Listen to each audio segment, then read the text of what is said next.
Hello दोस्तों, नमस्कार। DRD classes में स्वागत है। तो आज आप लोगों के सामने कक्षा 10 हिंदी व्याकरण, जो कि आप लोगों को कक्षा 10 में आपका रस छंद अलंकार। तो आज आप लोग को हम कई बच्चे ने मैसेज और फोन किया कि सर हिंदी पर एक वीडियो बना दीजिए। तो आज आपके बीच एक वीडियो बना रहे हैं जो हिंदी का है। अब हिंदी में आपसे सबसे पहले हम क्या पढ़ाएंगे? रस। क्या पढ़ाएंगे? रस। तो आप लोग ये जानते होंगे रस में हमारा क्या क्या पूछा जाएगा आपको रस में हास्य रस और करुण रस। आपके यूपी बोर्ड में 2 रस पूछे जाएंगे, हास्य रस और करुण रस। तो आप लोग ये जानते होंगे कि रस किसे कहते हैं। तो सभी लोग जानते होंगे रस किसे कहते हैं। तो चलिए रस की परिभाषा बताते हैं। काव्य को पढ़ने या सुनने से जो आनंद की अनुभूति होती है उसे क्या कहते हैं? रस कहते हैं। अब पूछा जा सकता है रस का शाब्दिक अर्थ। तो रस का शाब्दिक अर्थ होता है आनंद। तो आनंद, अब चलते हैं देखते हैं आपके यूपी बोर्ड में 2 रस हैं। पहला है हास्य रस। अब हास्य रस की डिफिनेशन है, हास्य रस का स्थायी भाव हास्य है किसी व्यक्ति के विकृत आकार, रूप, वेशभूषा आदि को देखकर हृदय में जो विनोद का भाव उत्पन्न होता है वह हास्य रस होता है। कोई व्यक्ति हो, उसके चाल ढंग आदि को देखकर हृदय में जो आनंद की अनुभूति होती है उसे क्या कहते हैं? हास्य रस कहते हैं। तो देखते हैं उदाहरण के। हमारा उदाहरण है, हाथी जैसी देह, गैंडे जैसी चाल, तरबूजे सी खोपड़ी, खरबूजे जैसे गाल। तो देखिए हास्य रस में क्या होता है? हंसी मजाक होता है। तो ये क्या रहा है? हाथी जैसी देह मतलब मोटे जैसे तगड़े होंगे भैया। तो उसका क्या है? गैंडे जैसी चाल, जिसे गैंडा चलता है। उसका क्या है? तरबूजे जैसी खोपड़ी मतलब तरबूजा कैसा होता है? तरबूज गोला होता है। खरबूजे जैसे गाल, खरबूजा कैसे होता है? मुलायम होता है, चिकना होता है, अच्छा होता है। तो वही आपका ये उदाहरण बना, हाथी जैसी देह, गैंडे जैसी चाल, तरबूजे सी खोपड़ी, खरबूजे जैसे गाल। अब देखिए दूसरा उदाहरण क्या है, हुल्लड़ काले रंग पर रंग चढ़े ना कोई, लक्ष्य लगाकर कांबली तेंदुलकर ना हो। क्या ये कहने के तात्पर्य है जो कोई काला रंग होता है उस पर कोई भी कलर कर दीजिए और उसके बाद कोई व्यक्ति जो काला है अगर लक्ष्य साबुन से लगा क्या वो तेंदुलकर को बना सकता है? ऐसा तो कभी नहीं हो सकता। तो लोग हंसते हैं। तो वही कहा गया है, हुल्लड़ काले रंग पर रंग चढ़े ना कोई, लक्ष्य लगाकर कांबली तेंदुलकर ना हो। तो उम्मीद करते हैं करुण हास्य रस आप लोग को बहुत ही बेहतर समझ में आएगा। तो चलते हैं, अब देखते हैं आप लोग बीच में है करुण रस। करुण रस की परिभाषा है, करुण रस का स्थायी भाव शोक है। शोक नामक स्थायी भाव विभाव, अनुभाव और संचारी भावों से संयोग करुण रस की निष्पत्ति होती है। अब इसके उदाहरण भी हैं, हे खग हे मृग, हे मधुकर श्रेणी, तुम देखी सीता मृग नैनी। तो ये कब का उदाहरण है? जब रावण सीता माता को चुराने आता है तो वहां पर वो मृग नैनी मतलब कि हिरण का रूप ले लेता है। तो वहीं पे सीता जी के वहीं से क्या होता है कि रावण आके फिर सीता जी को चुरा ले जाता है। तो वहीं पे ये बनाया गया है, वो जो कहा गया है उदाहरण, हे खग हे मृग हे मधुकर श्रेणी, तुम देखी सीता मृग नैनी। तो चलिए इसका दूसरा उदाहरण देखते हैं और आपको बहुत ही सरल उदाहरण देने का प्रयास किए हैं। अब देखिएगा दूसरा उदाहरण क्या है, मेरे हृदय के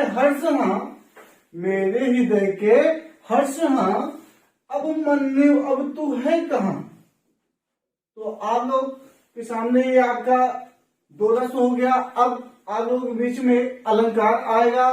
तो चलिए देखते हैं अब अलंकार आपके सिलेबस में कितने हैं? 3 हैं। कौन कौन से हैं? उपमा अलंकार, रूपक अलंकार, उत्प्रेक्षा अलंकार।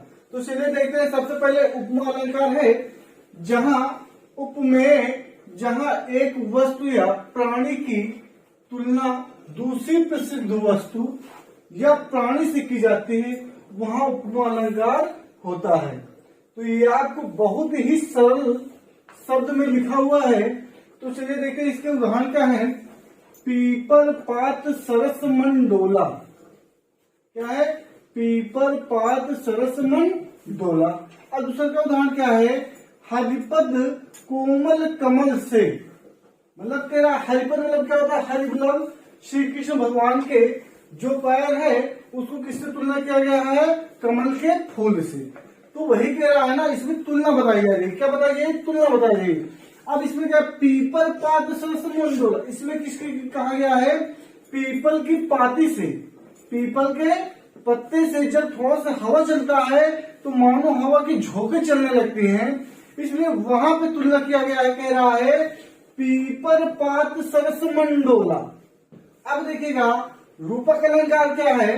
रूपक अलंकार है जहां गुण की अत्यंत समानता के कारण उपमेय में ही उपमान की अभेद आरोप कर दिया गया हो, वहां रूपक अलंकार होता है। तो अब देखिए इसमें क्या कह रहा है। जैसे उदाहरण क्या है? पायो जी मैंने राम रतन धन पायो। तो एक सलमान खान की पिक्चर आई थी कोई, उसमें गाना का यही था, पायो जी मैंने राम रतन धन पायो। तो ये आपका रूपक अलंकार क्या हो गया? उदाहरण हो गया। और देखिए उदाहरण है चरण कमल बंदो हरिराई। चरण कमल बंदो हरिराई। तो अब चलते हैं, देखते हैं उत्प्रेक्षालंकार। उत्प्रेक्षालंकार क्या है? जहां उपमेय में उपमान की संभावना की जाए, वहां उत्प्रेक्षालंकार होता है। मनु मानो, जनु जानो, मनो जनो, जो आदि शब्द आए, इससे आपको पता चल जाएगा कि आपका ये उत्प्रेक्षालंकार है। तो जैसे में देखिएगा, उस काल मारी क्रोध के तन कांपने उसका लगा मानो हवा के जोर से सोता हुआ जागर जगा सागर जगा। तो यहाँ पे देखिए मानो शब्द आ गया है, इससे पता चल जा रहा है कि हमारा क्या है? उत्प्रेक्षालंकार है। तो देखिए एक और है, ले चला साथ में, ले चला साथ में तुझे कनक जो भिक्षुक। ले चला साथ में तुझे कनक जो भिक्षुक, लेकर स्वर्ण झनक। तो आप लोग यहाँ देखिए जो शब्द आ गया है, तो इससे पता चल जा रहा है कि ये क्या है? उत्प्रेक्षालंकार है। तो उम्मीद करते हैं कि आपको बहुत ही बेहतर समझ में आया होगा। तो अब देखिएगा लोग बीच में है छंद। अब आपको छंद बचा हुआ है, चलिए छंद देखते हैं हम लोग। अब छंद है, आप लोगों को छंद में दो पूछा जाता है यूपी बोर्ड में, कौन कौन सा है? एक रोला है, एक सोरठा है। तो चलिए देखते हैं रोला। रोला में सबसे पहले क्या है? रोला सममात्रिक छंद है। इसके चरण में 24 मात्राएं होती हैं तथा 11 और 13 पर यति होती हैं। प्रत्येक चरण के अंत में 2 गुरु या 2 लघु वर्ण होते हैं। ये आपका रोला का डिफिनेशन आएगा, पूछा जाएगा। तो आप लोग यही डिफिनेशन लिखना है, बहुत ही सरल वाक्यों में लिखा हुआ है। अब देखिएगा इसका उदाहरण क्या है?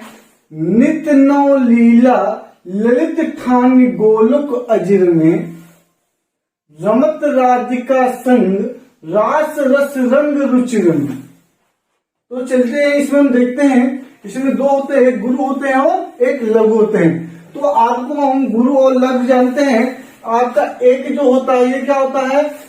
गुरु होता है, लघु होता है, और दूसरा क्या होता है? ये गुरु होता है। तो चलिए देखते हैं, यहाँ पे देखिए एक मात्रा है नित्य में, देखिए एक एक और एक एक, इसमें 2 है। बड़ी मात्रा लगा है, इसमें 2 मात्रा होगा। तो देखिए 1 2 3 4, 4 2 6 2 8, 8 1 9 1 10 11, 11 2 13 1 14, 14 2 16, 16 2 18 19 20 21 22 2 24। तो आज बता रहे प्रत्येक चरण कितनी मात्राएं? 24 मात्राएं हैं। अब देखिएगा इसमें रमत राधिका संगरास रस रंग रुचि में, इसमें भी देखिए कितनी मात्रा है, 1 2 3, 3 2 5, 6 2 8, 8 2 10 11, 11 2 13, 1 14, 15 1 16, 17 18 19, 20 21 22 2 24। तो अब देखते हैं, अब आप लोग के सामने है सोरठा। सोरठा है, अब देखिए सोरठा में क्या होता है, सोरठा अर्धसम छंद है। इसके पहले तथा तीसरे चरण में 11-11 मात्राएं तथा दूसरे और चौथे चरण में 13-13 मात्राएं होती हैं। जो सोरठा है ये दोहे का उल्टा होता है। किसका उल्टा होता है? दोहे का उल्टा होता है। तो देखिए इसका उदाहरण क्या है, कुंद इंद्र समदेह उमा रमन करुणायन, जाहि दिन पर नेह करहु कृपा मर्दन मयन। तो इसके देख लेते हैं मात्राएं। कुंद में 2 मात्राएं हैं, 2 1 3 2 5 1 6 7 8 2 10 11 12 12 2 नहीं ये पहले इसमें कहा 11, पहले नहीं देखे, 2 1 3 3 2 5 1 6 7 8 2 10 11। यहाँ देखिए कॉमा लगा हुआ है, तो पहले चरण में कितना हो गया? 11 हो गए। अब कह रहा है पहले और तीसरे चरण में। तीसरा चरण क्या है? ये है 2 1 3 3 2 5 1 6 7 8 2 10 11। अब इसमें 11-11 मात्रा हो गई है। अब कह रहा है दूसरे और चौथे में कितना मात्रा है? 13-13। तो गिनते हैं, 2 1 3 3 3 6 6 7 1 8 2 10 3 13, 13 मात्रा हो गई। अब देख लेते हैं इसमें 1 2 3 4 2 6 2 8 1 9 1 10 10 3 13। तो हम उम्मीद करते हैं कि आपको रस छंद अलंकार बहुत ही बेहतर से समझ आया होगा।